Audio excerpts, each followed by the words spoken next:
दोस्तों आज आपके लिए इतिहास के टॉप 50 प्रश्न 50 प्रश्न लेके आया हूँ जो सभी एग्ज़ामों के लिए बहुत ही महत्वपूर्ण हैं। चाहे आप एसएससी, सीजीएल, सीएचएसएल या बैंक, रेलवे कोई भी एग्ज़ाम दें, ऐसे प्रश्न पूछे ही जाते हैं। इसलिए वीडियो को पूरा देखें और याद करें अच्छे से, आपके एग्ज़ाम के लिए बहुत हेल्प करेंगे। दोस्तों वीडियो शुरू करने से पहले मैं आपको बता दूं, मैं हूं कृष्ण शुक्ला और आप देख रहे हैं आपका अपना YouTube channel super fast revision. दोस्तों अगर चैनल पर नए हैं तो सब्सक्राइब कर लीजिए, ऐसे ही डेली वीडियो अपलोड किए जाते हैं। चलिए शुरू करता हूं आज के पहले प्रश्न से। आज का पहला प्रश्न है, लोदी वंश किसके द्वारा स्थापित किया गया था? लोदी वंश किसके द्वारा स्थापित किया गया था? तो बहलोल लोदी के द्वारा स्थापित किया गया था लोदी वंश। चलिए दूसरा प्रश्न देखते हैं, किस युद्ध ने भारत में मुगल साम्राज्य की नींव रखी? किस युद्ध ने भारत में मुगल साम्राज्य की नींव रखी? तो पानीपत का पहला युद्ध जो हुआ था उसमें भारत में मुगल साम्राज्य की नींव रखी थी। चलिए अगला प्रश्न देख लेते हैं। क्वेश्चन नंबर 3 है, आगरा शहर का संस्थापक कौन था? आगरा शहर का संस्थापक कौन था? तो सिकंदर लोदी जो है आगरा शहर का संस्थापक था। चलिए अगला प्रश्न देख लेते हैं। क्वेश्चन नंबर 4 है, दिल्ली का अंतिम सुल्तान कौन था? दिल्ली का अंतिम सुल्तान जो था इब्राहिम लोदी था। दिल्ली का अंतिम सुल्तान इब्राहिम लोदी था। चलिए अगला प्रश्न देख लेते हैं। क्वेश्चन नंबर 5 है, चित्तौड़गढ़ में विजय स्तंभ का निर्माण किसने करवाया था? चित्तौड़गढ़ में विजय स्तंभ का निर्माण किसने करवाया था? तो महाराणा कुंभा ने विजय स्तंभ का निर्माण करवाया था। चित्तौड़गढ़ में विजय स्तंभ का निर्माण महाराणा कुंभा ने करवाया था। चलिए अगला प्रश्न देखते हैं। क्वेश्चन नंबर 6 है, पानीपत का पहला युद्ध किस वर्ष लड़ा गया था? पानीपत का पहला युद्ध 1526 में लड़ा गया था। 1526 ईस्वी में पानीपत का पहला युद्ध लड़ा गया था। चलिए नेक्स्ट क्वेश्चन देखते हैं। क्वेश्चन नंबर 7 है, विजयनगर शहर किस नदी के किनारे बसा हुआ है? विजयनगर शहर तुंगभद्रा नदी के किनारे बसा है। तुंगभद्रा नदी के किनारे विजयनगर शहर बसा हुआ है। चलिए अगला प्रश्न देख लेते हैं। क्वेश्चन नंबर 8 है, बहमनी राजाओं की राजधानी क्या थी? बहमनी राजाओं की राजधानी गुलबर्गा थी। गुलबर्गा जो है बहमनी राजाओं की राजधानी थी। अगला प्रश्न देखते हैं। क्वेश्चन नंबर 9 है, विक्रमशिला विश्वविद्यालय का संस्थापक कौन था? विक्रमशिला विश्वविद्यालय का संस्थापक धर्मपाल था। धर्मपाल विक्रमशिला विश्वविद्यालय का संस्थापक था। अगला प्रश्न देखते हैं। क्वेश्चन नंबर 10 है, दिल्ली के कुतुब मीनार का निर्माण कब हुआ? दिल्ली के कुतुब मीनार का निर्माण 12वीं शताब्दी में हुआ था। 12वीं शताब्दी में हुआ था दिल्ली के कुतुब मीनार का निर्माण। नेक्स्ट क्वेश्चन देखते हैं, वेद शब्द का अर्थ क्या है? वेद शब्द का अर्थ ज्ञान है। वेद शब्द का अर्थ ज्ञान होता है। नेक्स्ट है, भारत में वर्ण व्यवस्था किस लिए बनाई गई थी? भारत में वर्ण व्यवस्था किस लिए बनाई गई थी? तो व्यावसायिक श्रम विभाजन के लिए बनाई गई थी। भारत में वर्ण व्यवस्था व्यावसायिक श्रम विभाजन के लिए बनाई गई थी। अगला प्रश्न देखते हैं। क्वेश्चन नंबर 13 है, संस्कृत भाषा का पहला व्याकरणकर्ता कौन था? संस्कृत भाषा का पहला व्याकरणकर्ता पाणिनि था। पाणिनि जो थे ये संस्कृत भाषा के पहले व्याकरणकर्ता थे। चलिए अगला प्रश्न देखते हैं क्या है, बौद्धों का पवित्र ग्रंथ कौन सा है? बौद्धों का पवित्र ग्रंथ जो है त्रिपिटक है। यह बहुत बार पूछा गया है क्वेश्चन, ये याद कर लीजिए अच्छे से, बहुत इंपॉर्टेंट क्वेश्चन है। बौद्धों का पवित्र ग्रंथ जो है त्रिपिटक है। क्वेश्चन नंबर 15 है, बिंबिसार किस वंश का शासक था? बिंबिसार जो था वह हर्यक वंश का शासक था। बिंबिसार हर्यक वंश का शासक था। चलिए अगला प्रश्न देखते हैं, जूनागढ़ शिलालेख का संबंध किससे है? तो जूनागढ़ शिलालेख का संबंध रुद्रदामन से है। चलिए अगला नेक्स्ट क्वेश्चन देख लेते हैं, द्वितीय अशोक किसे कहा जाता है? द्वितीय अशोक कनिष्क को कहा जाता है। कनिष्क को द्वितीय अशोक भी कहा जाता है। नेक्स्ट है, हर्ष का दरबारी कवि कौन था? हर्ष का दरबारी कवि बाणभट्ट था। जो बाणभट्ट था वह हर्ष का दरबारी कवि था। चलिए अगला प्रश्न देख लेते हैं, गुप्त युग किसके द्वारा आरंभ हुआ? गुप्त युग श्री गुप्त के द्वारा आरंभ हुआ था।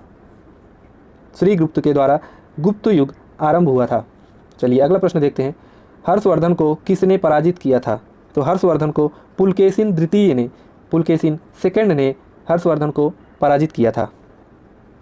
अगला प्रश्न देख लेते हैं, कनिष्क का दरबारी चिकित्सक कौन था? कनिष्क का दरबारी चिकित्सक चरक था। ये जो चरक था वह कनिष्क का दरबारी चिकित्सक था। नेक्स्ट क्वेश्चन देखते हैं, चोल राजाओं की राजधानी क्या थी? तंजौर जो है, तंजौर चोल राजाओं की राजधानी थी। नेक्स्ट है, किस शासक ने एलोरा मंदिर का निर्माण करवाया था? तो राष्ट्रकूट ने एलोरा मंदिर का निर्माण करवाया था। चलिए अगला प्रश्न देख लेते हैं, अजंता चित्रकला किससे संबंधित है? जो अजंता चित्रकला है बौद्ध धर्म से संबंधित है। नेक्स्ट क्वेश्चन देखते हैं, विक्रमशिला विश्वविद्यालय किसके द्वारा बनवाया गया? विक्रमशिला विश्वविद्यालय जो है धर्मपाल के द्वारा बनवाया गया था। धर्मपाल के द्वारा विक्रमशिला विश्वविद्यालय बनवाया गया था। अगला प्रश्न देखते हैं, सत्यमेव जयते शब्द किस उपनिषद से लिया गया है? सत्यमेव जयते शब्द जो है मुंडकोपनिषद से लिया गया है। मुंडकोपनिषद से सत्यमेव जयते शब्द लिया गया है। अगला प्रश्न देखते हैं, क्वेश्चन नंबर 27 है, महाभाष्य किसके द्वारा लिखी गई? तो महाभाष्य पतंजलि के द्वारा लिखी गई थी।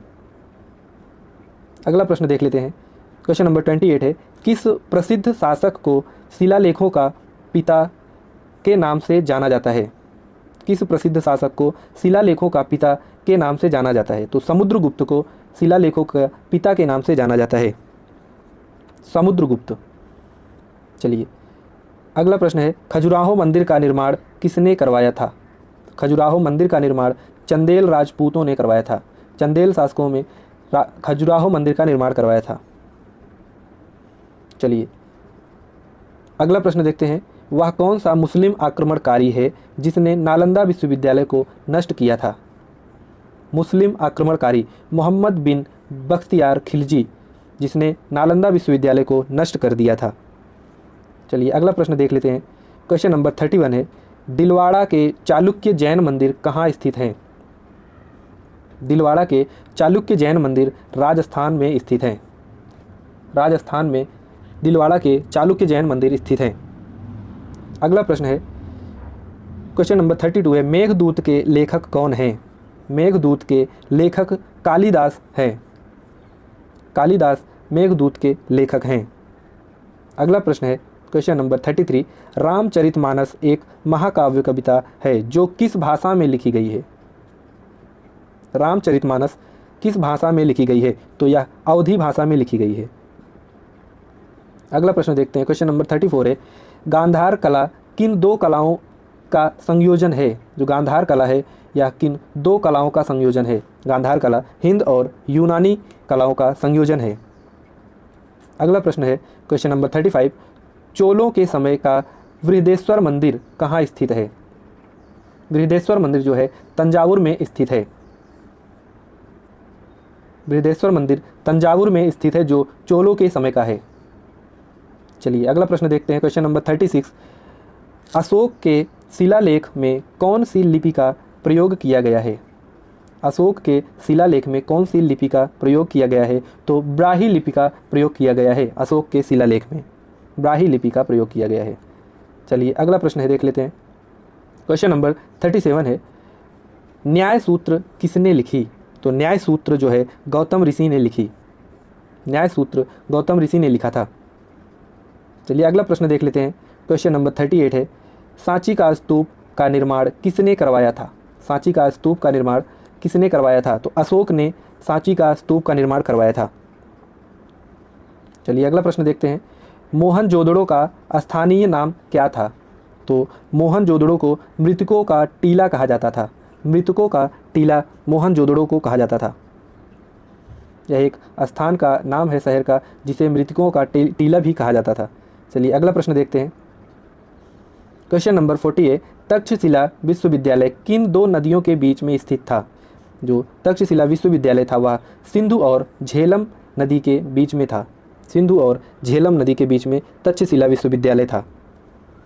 अगला प्रश्न देखते हैं, क्वेश्चन नंबर 41 है, पहली मुस्लिम महिला जिसने भारत पर शासन किया?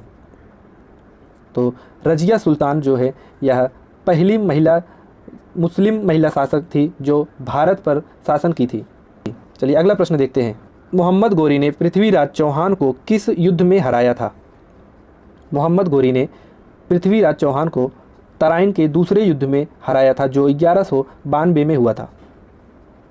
1192 में हुआ था, तराइन के दूसरे युद्ध में हराया था। चलिए अगला प्रश्न देखते हैं। चांदी के सिक्के को किसके कार्यकाल में प्रचलन में लाया गया था? चांदी के सिक्के को इल्तुतमिश के कार्यकाल में प्रचलन में लाया गया था, इल्तुतमिश के कार्यकाल में। चलिए अगला प्रश्न देख लेते हैं। क्वेश्चन नंबर 44 है, तराइन का पहला युद्ध किस वर्ष लड़ा गया था? तराइन का पहला युद्ध जो है 1191 में 1191 में लड़ा गया था, तराइन का पहला युद्ध, और दूसरा 1192 में लड़ा गया था। चलिए देखते हैं आज का अगला प्रश्न। क्वेश्चन नंबर 45 है, प्रसिद्ध कोहिनूर हीरा किस खान से निकाला गया था? जो कोहिनूर हीरा था वो गोलकुंडा खान से निकाला गया था, जो आंध्र प्रदेश में है। आंध्र प्रदेश के गोलकुंडा खान से कोहिनूर हीरा निकाला गया था। चलिए अगला प्रश्न देख लेते हैं। क्वेश्चन नंबर 46 है, किसको द्वितीय सिकंदर के नाम से जाना जाता है? तो अलाउद्दीन खिलजी को द्वितीय सिकंदर के नाम से भी जाना जाता है, अलाउद्दीन खिलजी को। चलिए अगला प्रश्न देख लेते हैं। क्वेश्चन नंबर 47, यात्री इब्न बतूता कहाँ से आया था? तो इब्न बतूता जो है मोरक्को से आया था, इब्न बतूता मोरक्को से आया था। चलिए अगला प्रश्न देख लेते हैं। क्वेश्चन नंबर 48 है, बुलंद दरवाज़ा कहाँ स्थित है? तो बुलंद दरवाज़ा उत्तर प्रदेश में स्थित है। अगला प्रश्न है, चार मीनार का निर्माण किसके द्वारा किया गया था? चार मीनार का निर्माण मोहम्मद कुली कुतुब शाह के द्वारा किया गया था। मोहम्मद कुली कुतुब शाह के द्वारा चार मीनार का निर्माण किया गया था। चलिए अगला प्रश्न देख लेते हैं। आज का लास्ट प्रश्न है, क्वेश्चन नंबर 50 है, हम्पी में स्मारकों का निर्माण किसके द्वारा किया गया था? हम्पी में स्मारकों का निर्माण जो है हरिहर और बुक्का के द्वारा किया गया था। हरिहर और बुक्का के द्वारा हम्पी में स्मारकों का निर्माण किया गया था। चलिए क्वेश्चन समाप्त हो गए हैं। दोस्तों अगर वीडियो अच्छी लगे तो लाइक शेयर ज़रूर करें और चैनल पर नए हैं तो चैनल को सब्सक्राइब भी कर लें। चलिए बहुत बहुत धन्यवाद।